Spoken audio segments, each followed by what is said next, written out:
전북 전주 지역 한 봉사단체가 장마철을 앞두고 홀로 거주하는 어르신들의 쾌적한 여름나기를 돕기 위해 나섰습니다. 이들은 도배와 장판 교체 및 화장실 누수 정비 등 복지 사각지대에 놓인 어르신들의 집수리 봉사를 하고 있습니다. 함께라서 행복하다는 봉사단체 우정회를 사건 현장에서 만나봅니다. 홀로 사는 어르신들을 위해서 뜻깊은 봉사활동에 나선 단체가 오늘 함께 사는 세상의 주인공입니다. 소개를 해주시죠. 예, 전주 지역 봉사단체입니다. 단체 이름은 우정회입니다. 우정회. 우정회에서 어떤 일을 하고 있냐면 그러니까 장마철이나 여름철 되면 또 힘들고 저렇게 눅눅한 이런 집안에서 또 혼자 외롭게 보내야 되는 어르신들이 많이 있습니다. 이분들을 위해서 쾌적한 여름 나기를 위한 저런 이제 수리, 봉사를 하고 있는 분들인데요. 지난 14일에 인후 3동 주민센터의 추천을 받아서 인후동에 살고 있는 홀로 어르신 가구를 방문해서 2020 드림하우스 제11호 집수리 봉사를 실시를 했고요. 제11호라는 건 그 전에 10회를 이미 했다는 의미겠죠. 그렇죠. 목희상 회장이 주축이 돼서 이끌고 있는 이 우정회가 어떤 일을 계기로 집수리 봉사활동을 시작을 했는지 위원장님 김용환 씨의 얘기를 들어보겠습니다. 사회봉사를 목적으로 그냥 우리 친구들 우정단체로 창립을 했어요. 좀 큰 공사 위주로 좀 하는 편이죠. 지붕, 실내 인테리어 뭐 이런 것들 시간이 좀 많이 걸리는 일들에 돈이 많이 들고요. 공사가 시작하면 아침 7시 시작해가지고 저녁 끝날 때까지예요. 공사가 끝날 때까지.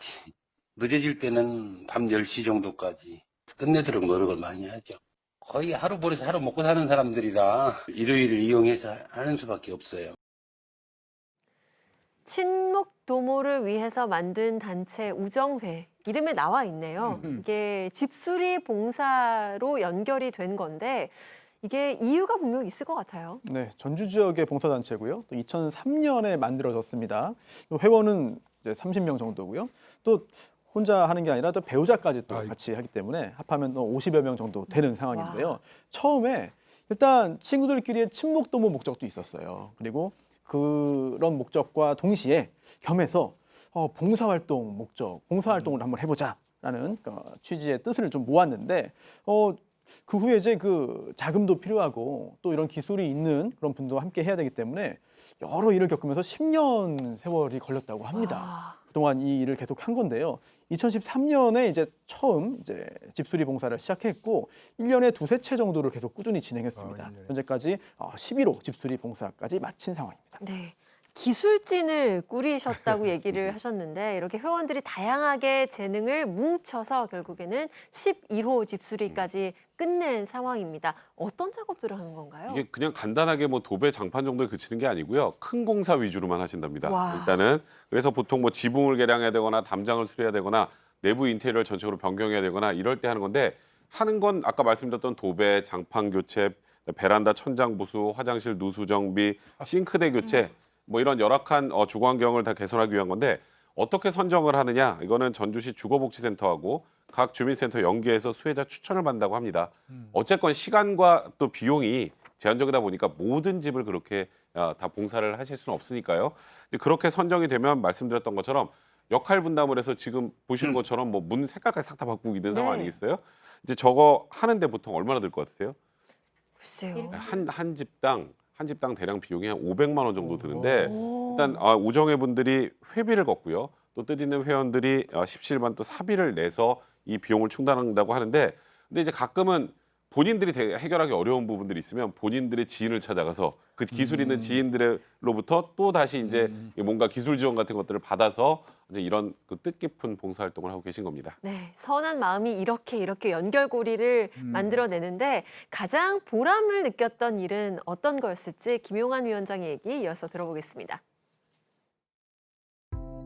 가서 보면은 비 새고 담장 무너지고 이렇게 굉장히 불도 떼지도 못할 정도로 이렇게 하는 집들이 많아요. 그런 집들 찾아가지고 이렇게 해주고 오면 어르신들 그냥 고맙다고 감사하다고 뭐라도 내주려고 그러시고 할 때 너무 좋죠. 그런 게. 몸은 피곤하지만 마음이 이제 따뜻해지니까요. 같이 함께 할 수 있으니까 다른 기술진들도 오시면 좋고 좋은 일을 하자는 그런 모임이기 때문에 같이들 뭐 해주시면 너무 고맙죠. 홀로 사시는 어르신들을 위해서 해마다 한 채 내지는 두 채 정도를 사비를 들여가면 수리를 해 주신 건데 가장 기억에 남는 사연은 뭘까요? 여기 김용환 그 위원장님이죠. 회장님이라고 하시겠죠. 본인들끼리는 우정회니까 우정회장님이신데 회장님은 따로 계십니다. 회장님 따로 계십니까? 목, 회장님 희자, 따로 계시고 상자입니다. 네. 집수리 봉사 추진위원장이 김용환님이시네요. 네, 죄송합니다. 이렇게 얘기하십니다. 가서 보면은 찬바람 들어오고 비 새고 담장 무너지고 불조차 못 되는 집들 많더라. 네. 그런 집 싹 수리해주고 나면 어르신들이 고맙다 감사하다 그러면서 이 건강음료 하나라도 이렇게 챙겨서 주시려고 한대요. 그럴 때 굉장히 뿌듯하고 보람을 느낀다. 일하다 보니까 몸은 굉장히 피곤하겠죠. 그럼에도 불구하고 마음이 엄청 따뜻해진다 이렇게 말씀하셨는데요. 우리 뭐 사람이 살아가면서 의식주 3가지잖아요. 그 중에서 그 부분을 이분들이 완벽하게 해결해 주시니까 이분들도 천사입니다. 네. 네. 원래는 이 2013년부터 집수리 봉사를 하면서 마을 어울림 잔치도 함께 하셨는데 올해는 아쉽게도 코로나19 때문에 하지 못했다고 하십니다. 더 많은 분들이 우정회와 마음을 함께 하기를 바란다고 얘기하셨는데요. 이 따뜻한 마음 앞으로도 계속 널리 펼쳐주셨으면 고맙겠습니다. 오늘 사건 현장에서 준비한 소식은 여기까지입니다. 함께해 주신 네 분 고맙습니다.